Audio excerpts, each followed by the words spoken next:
Hello, my friends. Welcome to a very quick session today on PMP exam lessons learned.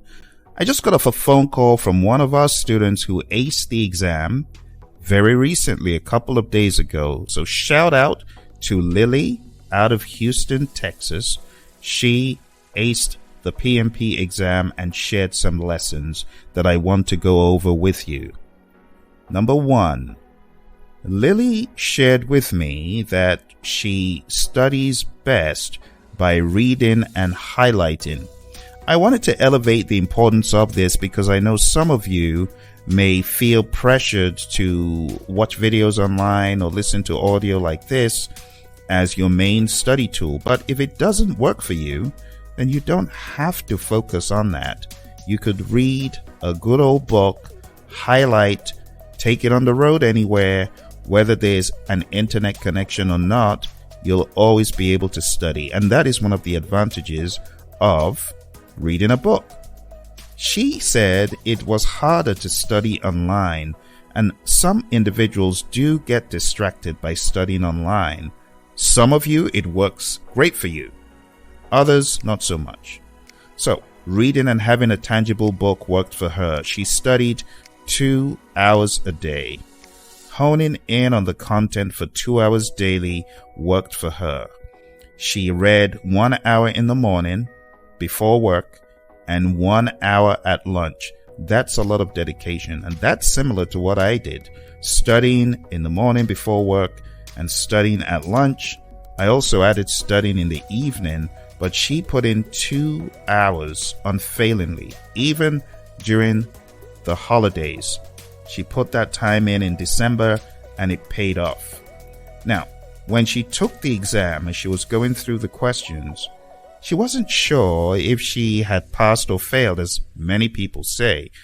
She didn't feel as sure, but when the exam was said and done, she got above targets overall.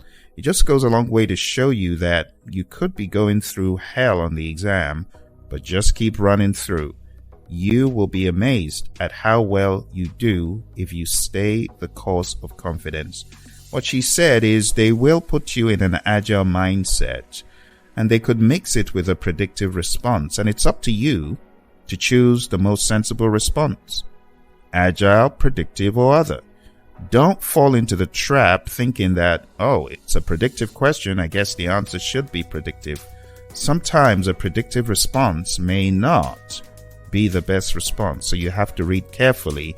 And sometimes, even though it's an agile environment question, an agile sounding response may not be the very best. So you really need to know the material. One of the huge things Lili shared with me is the 49 processes and the flow. You should hone in on the 49 processes. I have said it for a very long time that grid on page 25 in the PMBOK 6 is invaluable. It should not be forgotten or looked down on, because understanding those pieces is what makes the cube click. Like a Rubik's Cube, when you're putting that together, that's what helps it click. And all of those tiny pieces on page 49 is what brings the big picture together. She did say quality was huge, and understanding the intricacies of quality and also risk management, the differences between qualitative and quantitative risk analysis, were very important and helpful, and also the concept of managing stakeholders. Now, for you, my friends who are studying with me, I have always said it is very simple to get a roadmap of how to study. And how to study is really based on the people, process, business mindset. The PMI in the PMP exam content outline breaks down your journey into people, process, and business. I would rather you look at the PMP exam through their lens as opposed to looking at it through any other lens. The PMI's lens of people, process, and business will guide you to excellence. I want to go over with you very quickly things that you should focus on as you're studying for the exam. And I want you to also take some lessons from our friend Lili, in that she had one formula question. 1. Can you imagine? I know some of you are running from the exam, ducking and diving because you think that the exam is loaded with formulas. Well, that is not the case. It is not a formula-heavy exam. A lot of it is all about what should the project manager do next in an agile environment, in a predictive environment, in a hybrid environment. Let me remind you, if you've forgotten, your exam is going to be based on people, managing conflict and leading a team very heavily, having empathy for the team, building the team, creating a team charter or team contract, collaborating with stakeholders, understanding the process of identifying stakeholders, the process of planning stakeholder engagement, the process of planning for your team. How will you acquire resources? Human, equipment, material, supplies, and facilities. Understanding that you are a mentor and coach in the world of Agile, be you a Scrum Master or even a project manager. It says mentor relevant stakeholders in the PMP exam content outline on page 6. Page 6 also reads, promote team performance through the application of emotional intelligence. Moving into the process domain, this is where I must stress the importance of the 49 processes: developing a project charter, identifying stakeholders, developing a project management plan and everything that goes into it, developing a plan for scope and schedule and cost, quality, resources, a plan for communications, risk, procurement, and stakeholder, baselines across schedule, cost, and scope. Understanding that the scope baseline contains a WBS, the WBS dictionary, and the project scope statement. All of these will help propel you.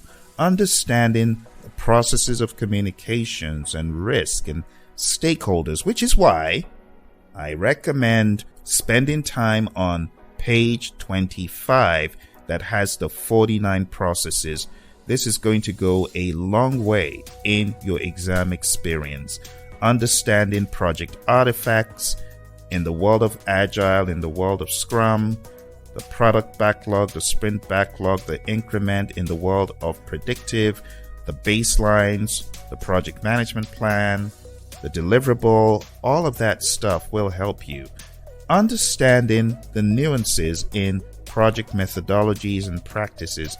When should I use predictive? When do I use Agile? When is hybrid a better option?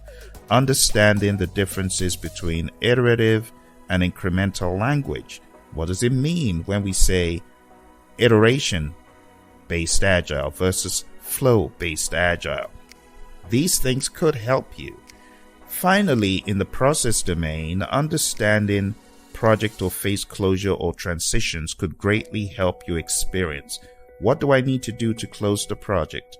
Definitely ensure that the stakeholder has received the deliverable and it's transitioned to them, making sure that all the scope is truly complete, understanding what the reasons for your success is. In other words, a regression analysis. There's so much information, my friends, that you could glean from the closed project or phase process. It's worth looking into. Going into the business environment, there are two huge documents here. Number one, the business case. Understand the ins and outs of the business case, because that helps you develop the charter and everything that follows. Number two is the concept of benefits, the benefits management plan. Also, the benefits register. These are two important documents for task 2 in the business domain. Finally, understanding how relevant change is, the importance of change, evaluating and addressing the external business environment changes to understand if they have an impact on the scope of the project. Also, understanding how a project affects the organization and how the organization affects the project, and understanding the use of a change management plan, understanding the use of a configuration management plan overall. These perspectives and understanding will help you on your PMP exam. So I want to invite you, if you are studying for your exam and you feel you need further direction along what I've mentioned today, go on down to pmp.pmradio.org. you'll be able to take my free over 30-hour course right there online. No login needed. All those videos are accessible to you. If you need further help and development, I have available for you a book, and all you need to get the book is go to immersion.pmradio.org. That is immersion.pmradio.org. You will be able to get my PMP exam immersion book, which goes through people, process, and business methodically. It also comes with a workbook that helps you on a day-by-day guide and journey to success. So what are you waiting for? Look for links below or go to the websites I've mentioned and start your journey today. You absolutely can get certified in 40 days. For those who need more hand-holding, go onto the website hpmexam.com. That is where I have live online Zoom sessions to help students even beyond the PMP exam. Because at hpmexam.com, you can sign up for training and coaching to get certified. And there's also a package there in the deal that helps you maximize your PMP after you get certified.